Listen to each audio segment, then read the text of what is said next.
And I'm going to introduce a few folks before we begin. To my left is Josh Newman Sunshine, who is a 12th grade administrator. And we have Mr. Doug Rivera, who is one of our counselors. And we have Ms. Martinez Rivera, who is here to translate. So if anybody needs any Spanish translation, please come on down here and that will be provided for you. And our guest speaker for tonight is Ms. Katie Harding from Stevenson University. Thank you. So this is the agenda for tonight. We're going to introduce, and we basically have done that. Tonight's presentation is on the nuts and bolts of the college application process. We're going under the premise that most students have a fairly set list of colleges that they want to apply to.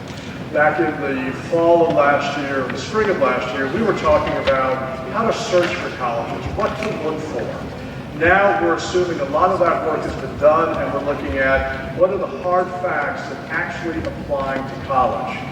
And we're going to focus on what we do here at Quince Orchard High School, because the primary job at home is for the student to make the application online, write the essay, send it in, put the credit card bill in there so you can do the application fee. But our job is to send in transcripts, the school profile, and letters of recommendation. It's a simple process, and we're going to walk you through it step by step by step. So where should the students be roughly? We're looking back a little bit, last year we attended 11th grade college nights. We had several of those. We went to the college fair, which I think for a lot of students was very beneficial. Compiled a tentative list of colleges. And our hope was once that list was compiled, students and parents would actually go out and take a look at some of these colleges. There's nothing like setting foot on a college campus to get a sense of, is this a place where I can see myself for the next 4 years?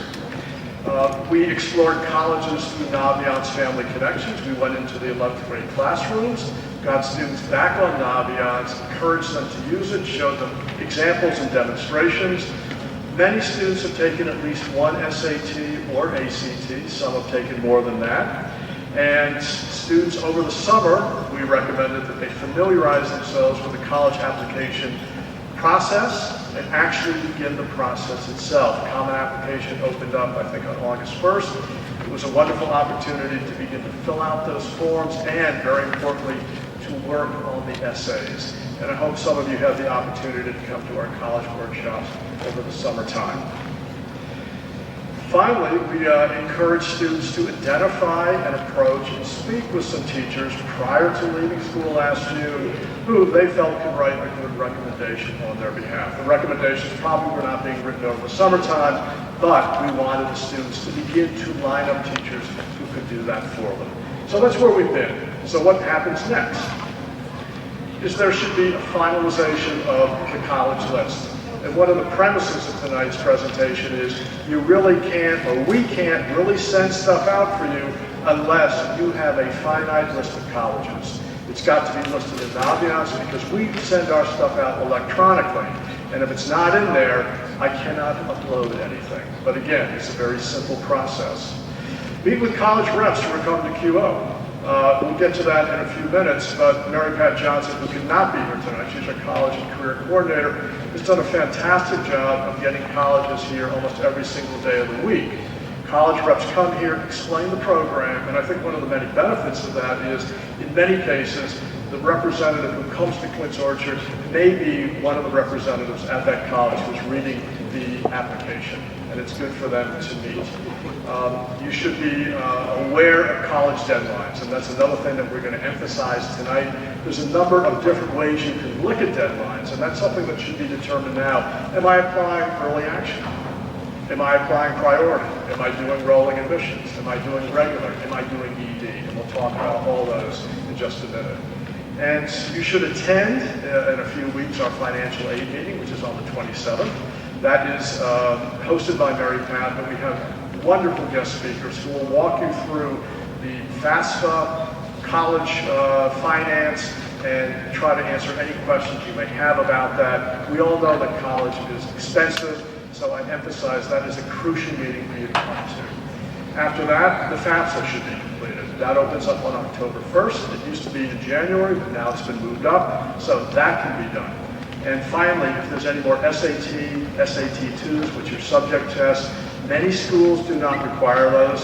Some of the real elite Ivy League schools do. Georgetown does, for an example. So students should know, is an SAT-2 required in my school?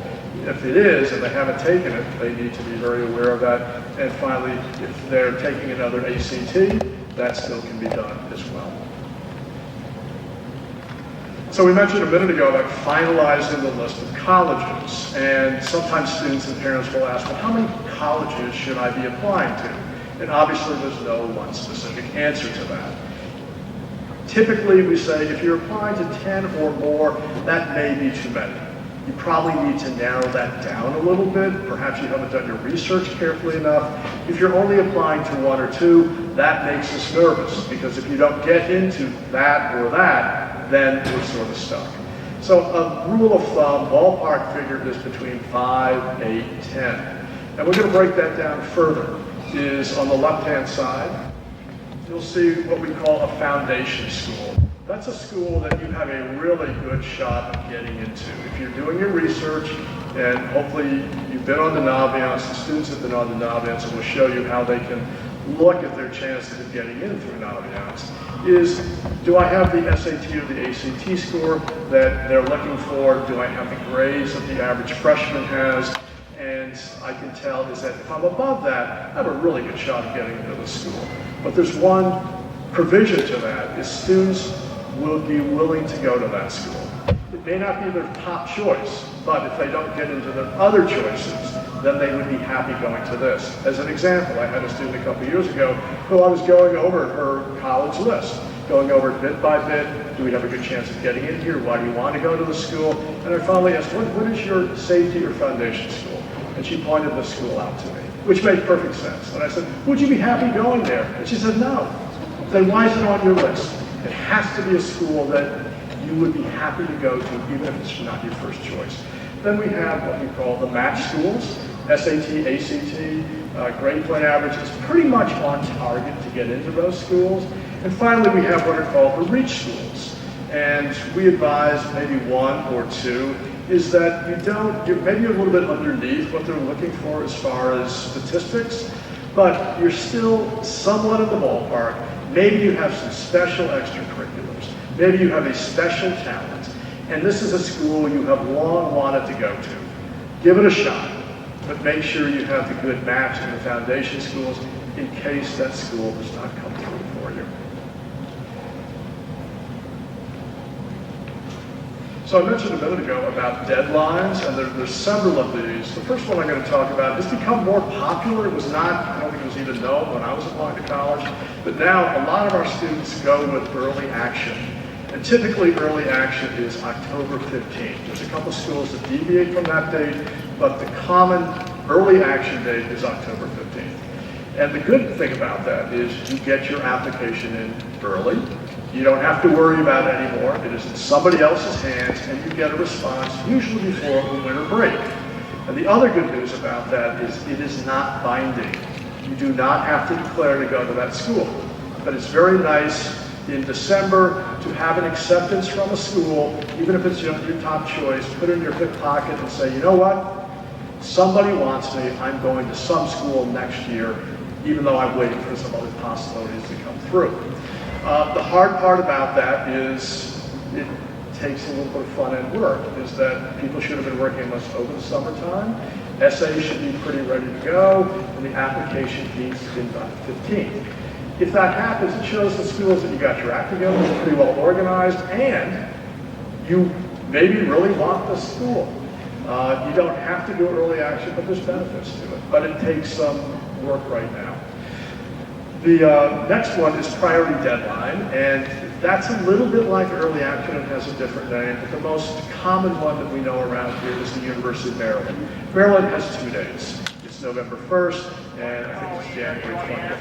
Always go with that priority deadline. That's when most of the acceptances come through, and any money they give out are coming out with that November 1st deadline. We have rolling admissions. I think Towson is an example of that. Rolling admissions is, theoretically, you can get your application in as long as they have spaces in the program. What we found out with schools like Towson is, I almost treat it like an early action, is the sooner you get your stuff in, the sooner you're getting a response. And last year, we were getting responses from Towson, I think within 2 or 3 weeks of somebody getting their application in. Again, Towson may not be your top choice, but it's really nice to know is, I've been accepted there. And perhaps the parents can remember this, and hopefully the students will have this experience in the near future. It is very nice to know that somebody wants you to go to their college. Regular admission is still done, maybe not as much as it once was, but those are the schools that we apply to in December and February, and the response comes back in April. And the final one we put at the bottom this time because most of our students don't do this. Sometimes students do. I don't want to frenzy about, well, I've got to do early decision, but it is an option. It is a little bit like early action with one major difference. You get it in October 15th, whatever the early decision deadline is, but if you are accepted, it is a binding agreement. They are fully expecting that you will come to that university. To the point where if you get a response saying, we want you, you're in, and this was an ED, you are required to email all the other schools that you applied to and say, thank you very much, I am now rescinding my application. I have heard, and maybe Ms. Harding can talk a little bit more about this, is that there may be some flexibility given finances. And this is where I find this difficult, is that, hey, we got in, but we're really not sure what the financial package is. And what happens if we get in and we're not getting the money that we thought we would be getting? I've heard in some cases that schools might be somewhat flexible with that. But the rule of thumb is, ED is like the school I compare to. I want to marry you. It's not, maybe I want to get married to you. You are head and shoulders the person for me. You are head and shoulders the school for me. So most students are not applying ED, but some do. So just consider that binding agreement very carefully. So we have some dates here, and what I tell the students, the counselors tell the students is, please, we do not want to add to your burden. Oh my gosh, another deadline that I have to commit to. The deadline is a simple one, and actually the slide is a little bit down the road, but I'll introduce it here, is, to me, there's two really important points about today. It's getting on Naviance and putting your colleges in, because if they're not there, we have no place to send them to, and it's a real simple process. And the other one is requesting your transcript. Requesting your transcript is a very simple process, and we still do it the old-fashioned way. We are asking for a paper trail. So the child gets a yellow form from the registrar's office, and they should be out by the end of this week. They put the schools that they are applying to, that we want to send, they want us to send stuff to, and they get mom and dad, mom and or dad, to sign it. They bring it to the registrar. She then creates a file. She notes the deadlines, and she gives it to the counselor saying, you've got 3 weeks to write the letter of recommendation. She uploads the transcripts, we write our letter of recommendation, and we send it out. Now, we probably don't need 3 weeks to write a single letter of recommendation, but Mr. Rivera can tell how many he writes. I know I wrote about 50 last year, and I'd like to think that we put a lot of time and effort into those. Those are not something that we do in 15 minutes. Sometimes these are over and over and over again, with rough draft, medium draft, final draft. So we put a lot of time into that. So we're asking, and this is where the deadline part comes in, we're asking that students get this yellow sheet in 3 weeks before their first deadline. So looking at this, if I have an October 15th deadline, and probably many of you will, because that's the typical early action deadline, you should have this sheet in by September 24th. So it's a deadline, but it's not a crushing deadline. Get your schools down, give it to the registrar, you can walk away, and the rest is up to us. So what factors are important? And I know Ms. Harding is going to talk a little bit about this, and it may differ from school to school. But from being with college admissions officers and going to workshops, I think probably the primary one is grade point average. You can have a lot going for you, but if you have a 1.0, you're shutting a lot of doors also. So you need the strong grade point average, but it needs to be backed up by a rigorous course load. And that's very individualistic. There is no one answer for what is the appropriate course load. except what's the appropriate course load for your son or daughter. So 12th grade counts for that as well. We get many students who say, well, 11th grade is important, and indeed it is. But they're not going to see my grades in the 12th grade because I'm sending the stuff out before I even have any grades. Not quite true. What's important to the colleges is they will see your transcript. And the transcript will have 9th, 10th, 11th, any middle school classes you took, but it will also have your 12th grade classes. It won't have grades for those because we don't have grades yet, but it will have the classes. And from what I understand from the college reps is that we do not like to see you having a super easy 12th grade year. We don't want you to take the 12th grade off. Is that we want you to maintain that rigor because it shows commitment, it shows diligence, it shows work ethic, and personally, I think the way you leave a place is the way you tend to enter it. So if you've got a student who's sort of taken their 12th grade year off, I have a little bit of concerns about how they're going to approach their 12th grade or their first year of college. So 12th grade does count. Keep that GPA up, keep a rigorous course of study. SAT, ACT subject tests, those are certainly part of the process. Interviews, if you can get them, I know some colleges do those, some colleges don't. Most of our, if not all of our students present well. If you do have the opportunity for an interview, please let us know. We are more than happy to do a mock interview. And what we've done over the years is, okay, when you actually do this interview, come back and talk to us. What sort of questions are they asking you? So we sort of compile the list. And even if those questions aren't answered, just to go through the process relieves the anxiety with students. Extracurricular activities, very important, though I've heard some schools value them more than others. But a lot of our students here are involved in a host of activities. I think it shows commitment, it shows interest, and again, it's hard to talk about this, but I think colleges are looking for very good citizens. They're looking for very good students, but they're also looking for somebody who comes to the campus bringing something with them. What is their passion? I know an overused word, but what is it that they get excited about? What is some interest that they can bring? Colleges love diversity, just not ethnic, socioeconomic, but they love different ways of thinking, different backgrounds, different things that students can bring. And my sister's going this with my niece. She says, well, Jackie's very special to us, but she hasn't cured cancer yet. She hasn't climbed Mount Everest. What are we going to put? And again, it's hard to talk about this a little bit, is that sometimes don't worry about if it's special or not. What was something that meant a lot to that student and gave that student satisfaction and joy and lit up their life? So we're not all coming in with these fantastic achievements. It's what have we done, what has meant something to us, and that can get through in the essay as well, which can be very, very important. Transcript, black and white, grades on a piece of paper, but the essay can sort of show who you are as a person. And I think Ms. Harding's going to talk a little bit more about that as well. Letters of recommendation. My understanding of that is with a lot of colleges, if you're a slam dunk, letters of recommendation don't mean that much. Because we really like you, see a lot of neat stuff there, but sometimes with the borderline cases, a letter of recommendation can be very, very important. And what we always do if there are any mitigating circumstances, where if we had a really tough 10th grade year, is we explain that. So they're not looking at a transcript and saying, oh my gosh, would you just take 10th grade off? No, there's a lot of stuff going on in this child's life to explain why that dip took place. SAT, SAT2, and ACT. So if you are applying to a four-year school, with I think a few exceptions, Salisbury is one of them, you should have taken or be taking the SAT, ACT, and as I said a few minutes ago, if you're applying to very competitive schools, Ivy League schools, Georgetown, Duke, they are looking for the subject test. And that's the responsibility of the student, is that you should have gone through the application.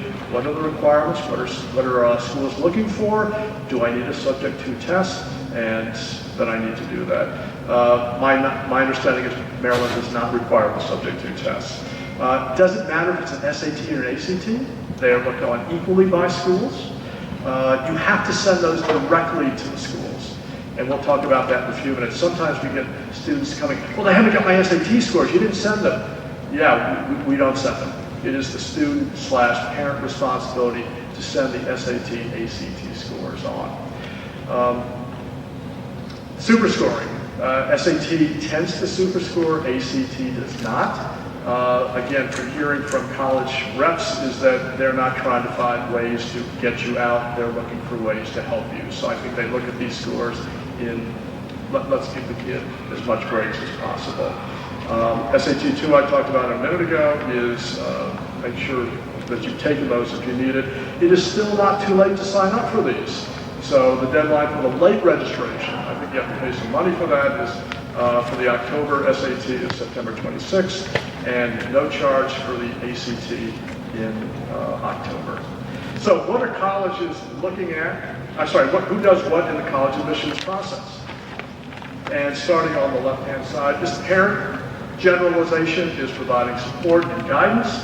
The students are researching the colleges with the parents' help, and I think their primary goal, job is to do the application and get it in on time. Another word of warning, if it's a November 1st deadline, please do not wait until the last minute. I know we've had some horror stories from Maryland that at 11:45, somehow the program crashes. So please get it in early for everybody's sake.